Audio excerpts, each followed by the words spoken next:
Hello there everyone, welcome back to the Age of Silky channel, welcome back to yet another video, and it is match preview time, and it is a very big game in Bristol City season, and Bristol City face Swansea City at Ashton Gate tomorrow, 12 o'clock, and I will be there for the first time in 9 months. I think West Brom at home was the last game I attended at Ashton Gate, so I'm really looking forward to it.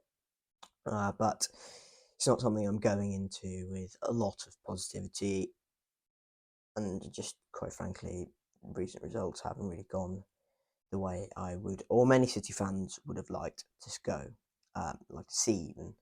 So let's talk about Bristol City versus Swansea and Ashton Gate.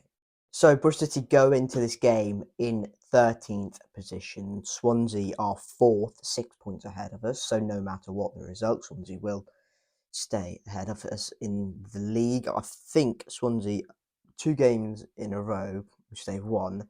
Their last defeat was against Burnley away, where coincidentally their star striker, or at least one of their 2 star strikers, Joel Pirro, was sent off. It is, I think, 6 wins in their last 7, which is quite frankly absurd, which is their last one being in their South Wales derby against Cardiff City, where Cardiff went down to 10 men. Callum Robinson was sent off. I've not got a smack on my face now. That'll be just rude. Yeah, Callum Robinson was sent off. And Cardiff lost 2-0 at Swansea. Bristol City's last game was obviously the 2-0 defeat away at Reading, where Mamadou Loom and Andy Carroll scored the goals for Reading to make sure they got the 3 points, which have been a bit inconsistent, really.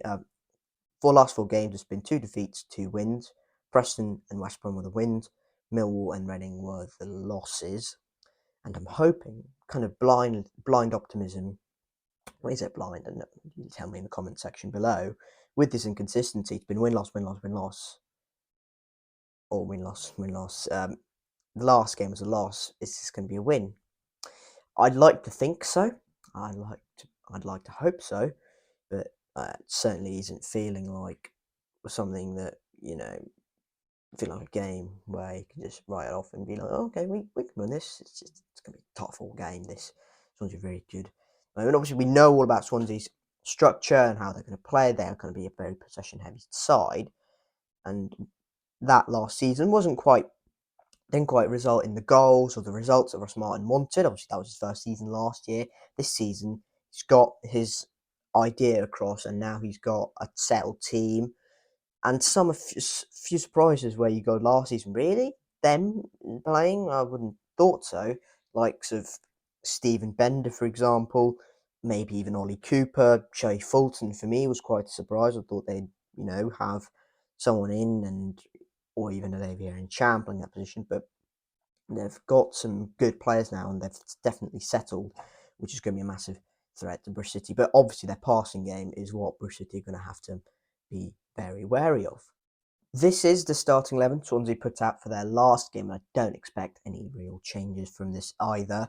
Stephen Bender in goal, Ben Cabango, Harry Darling, Nathan Wood, Matthew Sorinola, Matt Grimes, who is outstanding, Jay Fulton, Joe Latabodiere, Luke Cundle, Ollie Cooper, and Michael Obafemi. Still no Joel Pirro because it was a 3-match suspension. It's only been 2 matches. This will be his last before he returns for Preston away. And overall, no, I wouldn't expect any real changes from that team. Potentially Olivier Nchamp, but if he's an option off the bench for something, then City are going to have to be very worried. Bristol City, well, Nigel Pearson has quite explicitly said, or has said even, that a couple of players have been out due to illness, and we might see a youngster who might feature either in the matchday squad or just being thrown to starting 11. My mind immediately turns to Dylan Kadji, and that obviously could be one of those in contention. I think so. I think he'd be in contention. But he said three young players were illness related absences from training. It was a defender, a centre midfielder, and a forward. And if those are three players who are key to us, then we're screwed basically. Tim Closer hasn't been pictured in training. Neither has Andy King, and I don't think Semenyo has either.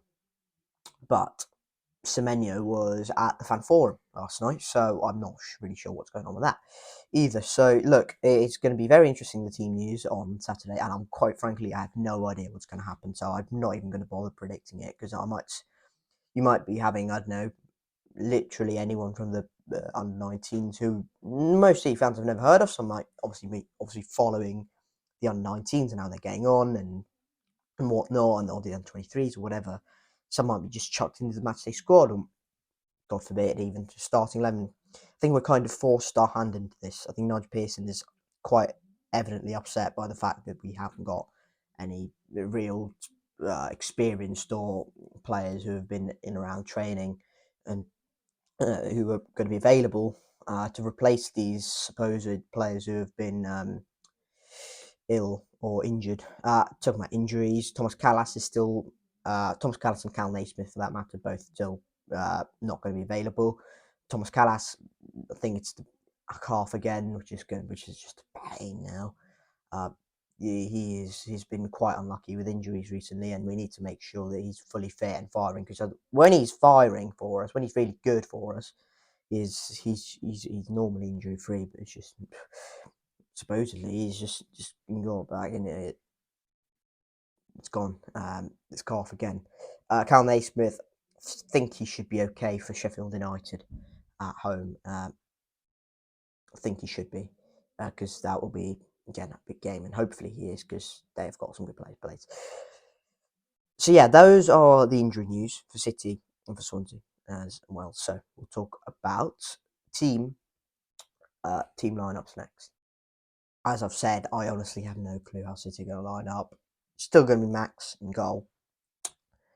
Whether Vine is available, don't know. Atkinson, I think, should be good. Closer, just don't know. Midfield, I think, should be all right. Jada Silva was at the Fan Forum, so I think should be all right. Okay. Joe Williams was there, or at least I'm totally going on media things now. Joe Williams was pictured or was filming a little thing for City, so he should be fine, I think. Now, if it's a midfielder like Matty James who's ill, then we're kind of not in a good position here, because then we've got to rely on Hannah Sengo, who is just, don't know. I just don't know what's going on with him. Scott, I think Scotty should be good. I think, again, media things, he was filmed doing again, kind of a marketing thing for City yesterday, so I think he should be all right. So that's kind of on midfield. I think should be okay. No Andy King. Fullbacks, I think, should be good. Still not Ken Wilson, obviously. And even if Mark Sykes isn't available, we've got George Tanner there. Jane Silver should be all right. He was at the Fan Forum. And the front three, Semenyo was there. Conway was, I think Conway was in training. And I think Wells was there. I'm kind of guessing here, because I just don't have a clue what on earth is going to happen at this point. The team lineups when I'm at the ground are going to be, it's going to be a bit of mayhem. It's not going to be an interesting one. Let's just say, frankly, if it's a team that's respectable, I think will be good. I think I'll be happy, because obviously we have been forced our hand with this. We have no other option than to play these players whoever we do pick, and whatever youngster comes in, or whatever youngsters come in, then we should try and integrate them in the team, and not just be like, there's a one-off, you're not going to play again. We should try and integrate them in the team and be like, this is your opportunity to shine. Let's go for it. Play with freedom. Even if we had our first team players, we would still lose to Swansea. So, I've given my prediction, haven't I? Look, this is going to be an almighty tough game for City. And this is just not, for me, within what we are capable of at the moment. Because at the moment, it's just, if we get a goal, we're laughing. We don't look like scoring many goals. Certainly, we were utterly toothless against Reading, and the inconsistencies have crept back into us, and I'm not confident at all. So that's why I'm going to go for a 2-0 Swansea win. Sorry, it's just how I paint the picture at the moment. Let me know your predictions down in the comment section below. Like the video if you haven't already. Subscribe to the HM Store YouTube channel for more Bristol City content. That is a team I support. And yeah, I will be wearing this tomorrow. So if you want to see me at the ground, feel free. I'd love to have a chat with you. I'm seeing in Lansdowne. So there we go. Again, thank you guys very much for watching. Keep safe, and I'll catch you all later. Cheers.